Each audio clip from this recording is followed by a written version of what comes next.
Meus queridos irmãos, que a doce paz de Jesus nos envolva, nos proteja, nos irmane. Mais um momento com Mãe Maria, mais um momento de paz, para estarmos juntos.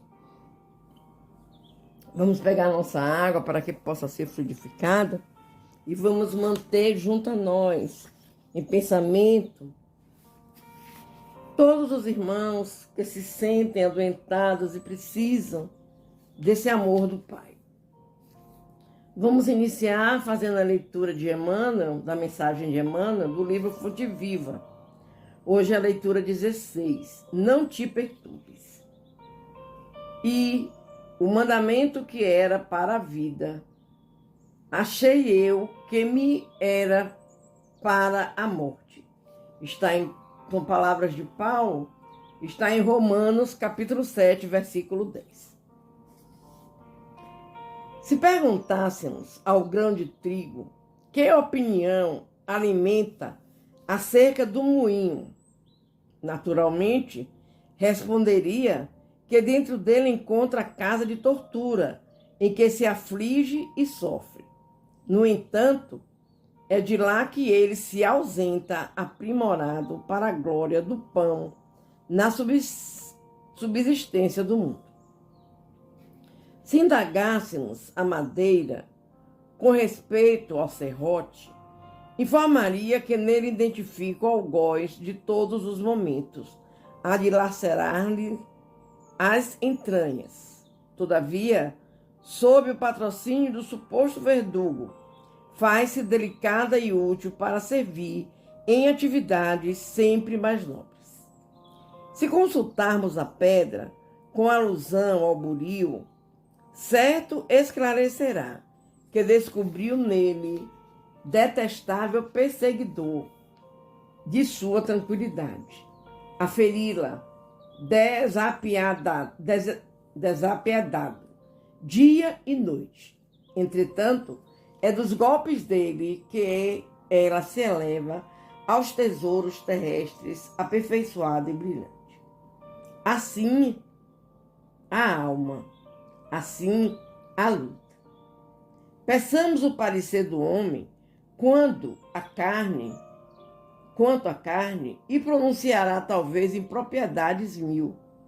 Ouçamo-o sobre a dor e registraremos velhos disparates verbais. Solicitemo-lhe que lhe externe com referência à dificuldade e derramará fel e pranto.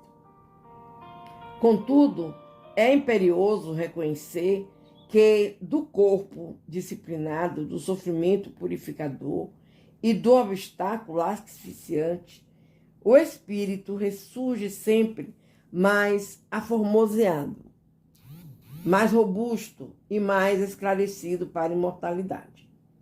Não te perturbes, pois, diante da luta e observa, o que te parece derrota, muitas vezes é vitória. E o que se te afigura em favor de tua morte é contribuição para o teu engrandecimento na vida eterna. Meus queridos, essa mensagem ela é bem interessante, né? Bem interessante e muito assemelhada com a nossa vida. Porque muitas vezes, meus amores, o homem não está satisfeito com nada. Em tudo ele coloca um problema, em tudo ele coloca uma interrogação, em tudo ele coloca uma exclamação, não tá bom assim, não tá bom aqui, não tá bom ali.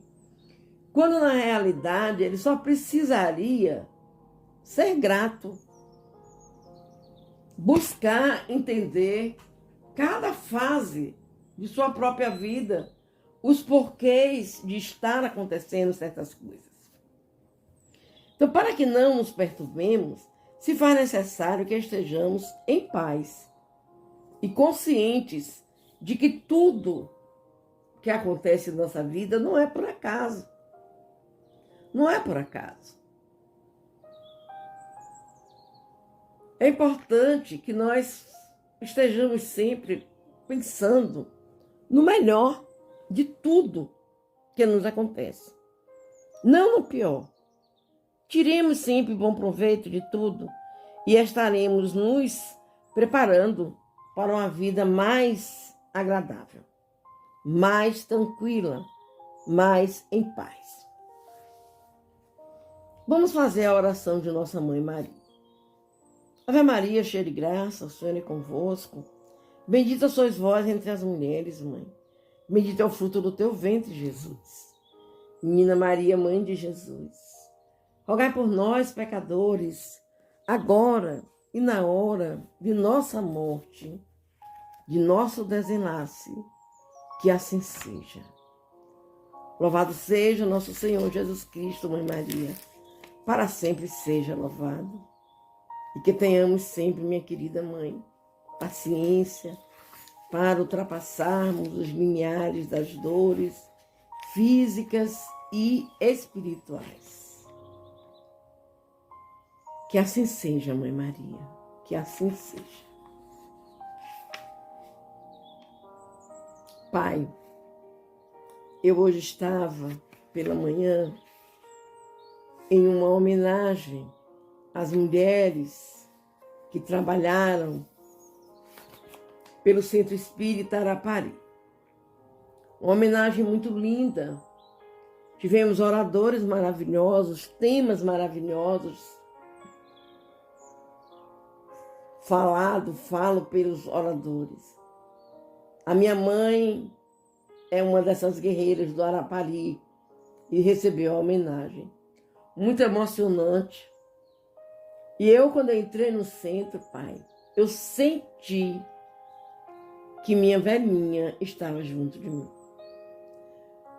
Foi tão gostoso que eu comecei a chorar. É sempre assim.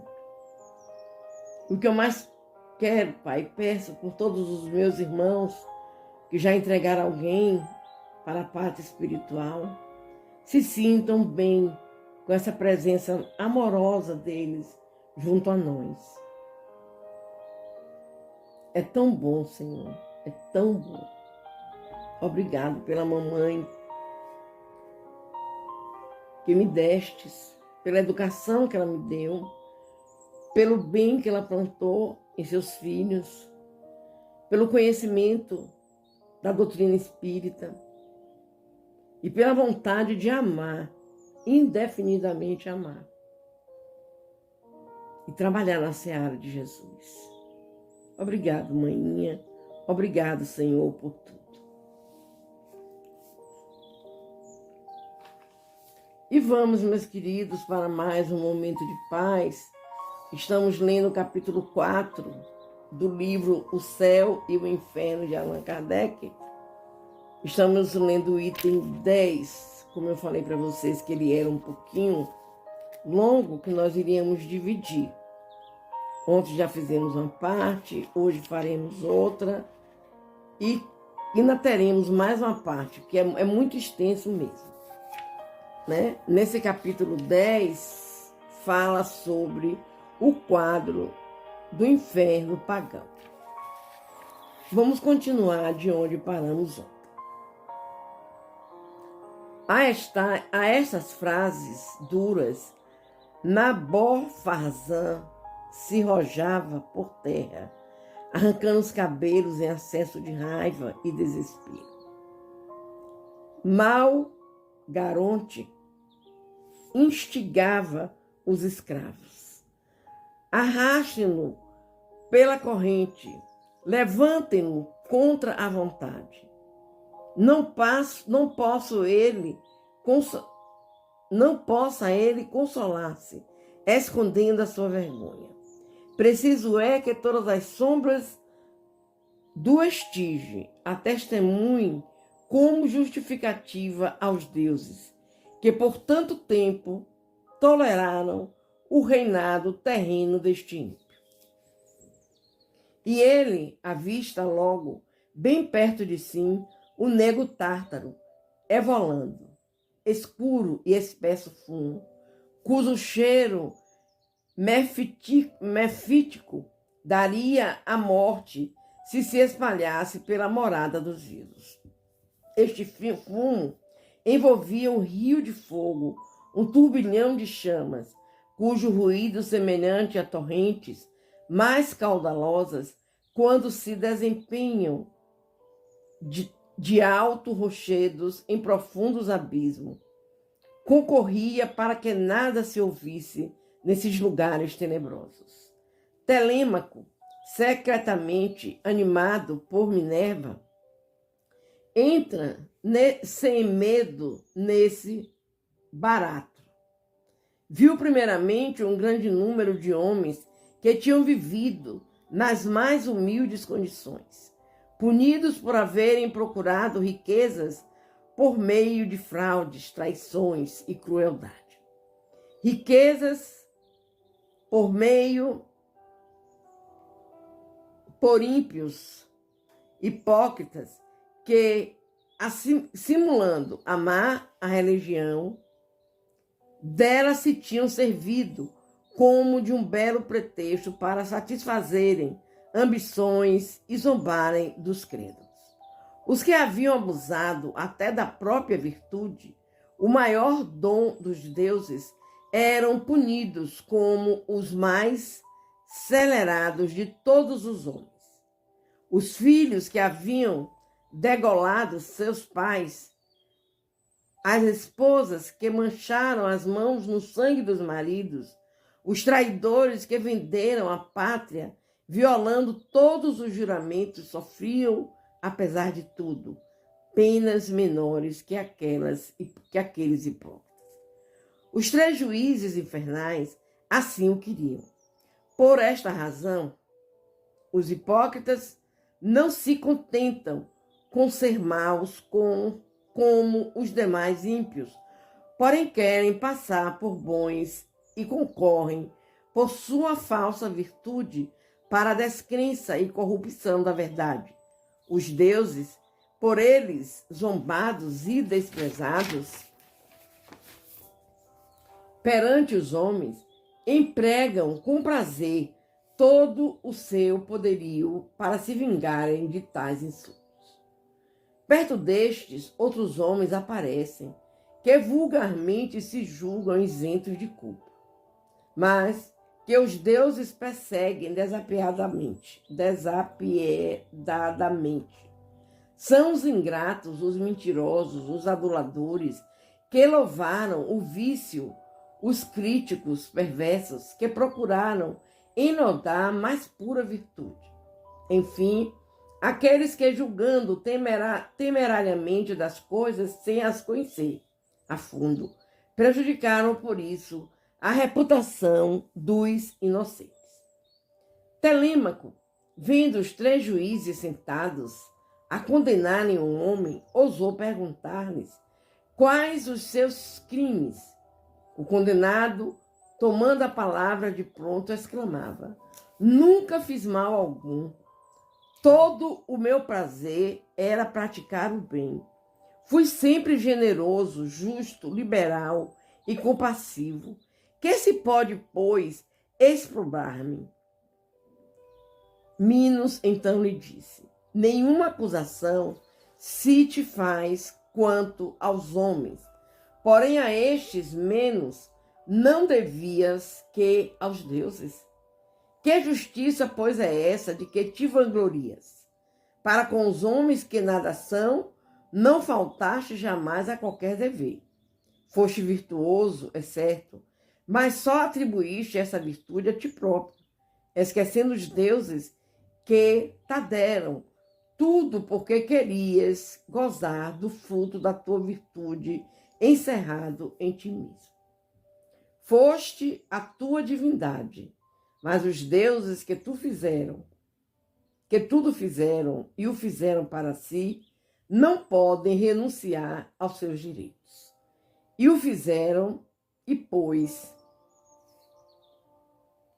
que quiseste pertencer-te, e não a eles, entregar-te-ão a ti mesmo, esquecidos de ti, como deles te esquecestes. Procura agora, se podes, o consolo em teu próprio coração.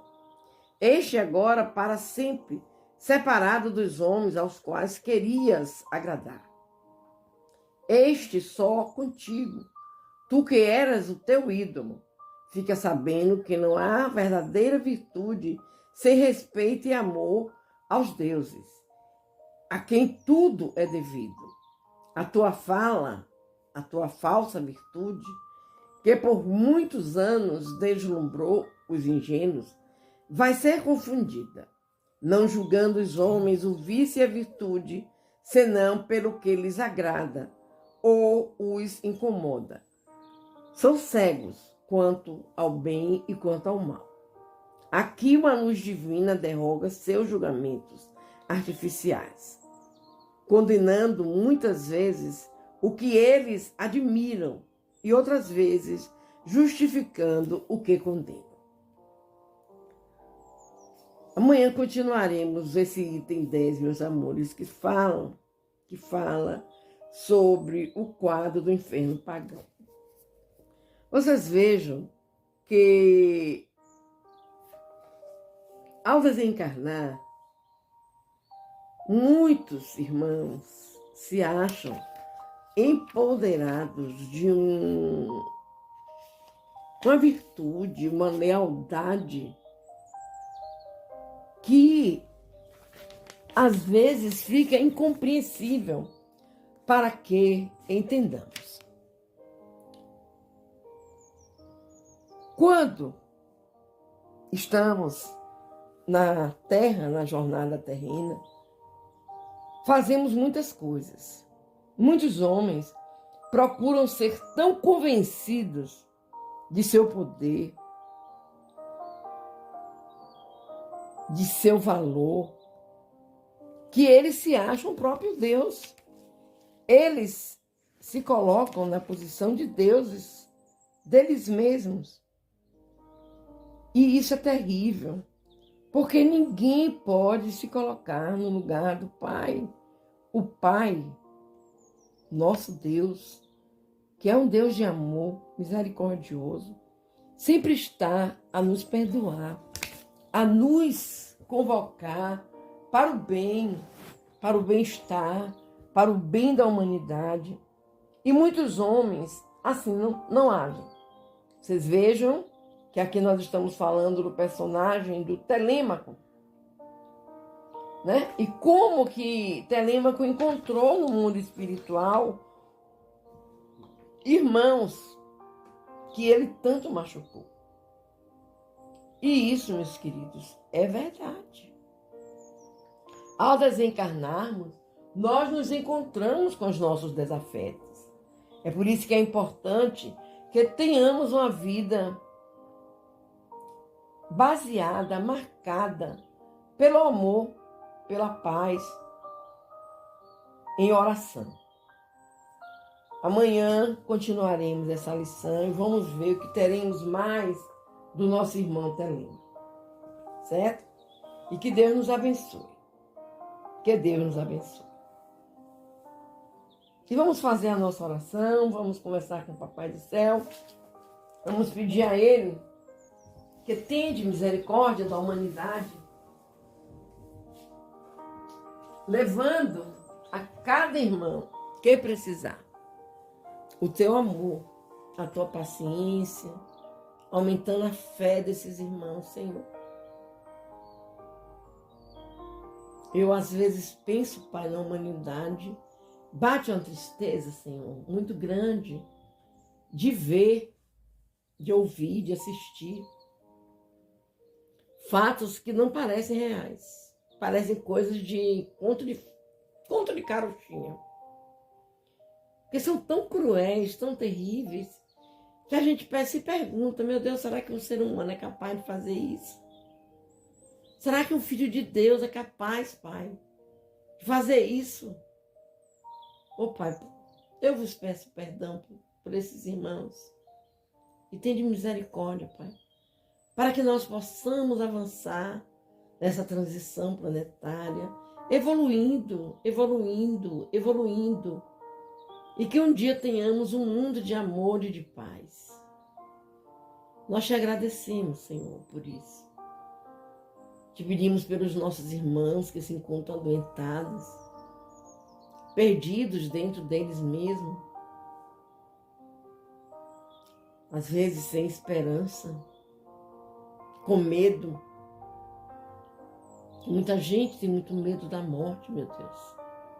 Muita gente, muitos irmãos nossos, ainda creem que morrer, desaparecer, sumir. Meus irmãos, nós somos eternos. Nós somos espíritos eternos. Que já viemos aqui na Terra muitas vezes. E quem sabe, voltaremos ainda muitas vezes. Para que possamos cumprir com os nossos deveres. Para que possamos aprender as lições que Jesus nos ensinou e nós não nos fixamos a entender. Te pedimos, Pai amado, pelas famílias, por todas as famílias do mundo. Que essas famílias, Pai, possam orar. Quando uma família ora unida, todo o quarteirão em que ela está recebe tuas bênçãos. Imagina, meu Pai, se todas essas famílias desse quarteirão orassem. Como seria espalhada essas bênçãos por todo o bairro ou por toda a cidade? Tende misericórdia, meu Deus.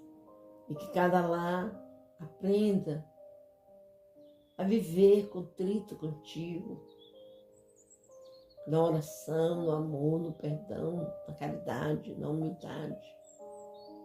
Ajuda-nos, Senhor, que nossa mãezinha Maria esteja presente ao lado de cada lar. E se algum componente deste lar resolveu sair pela porta estreita, que ele encontre paz, Pai.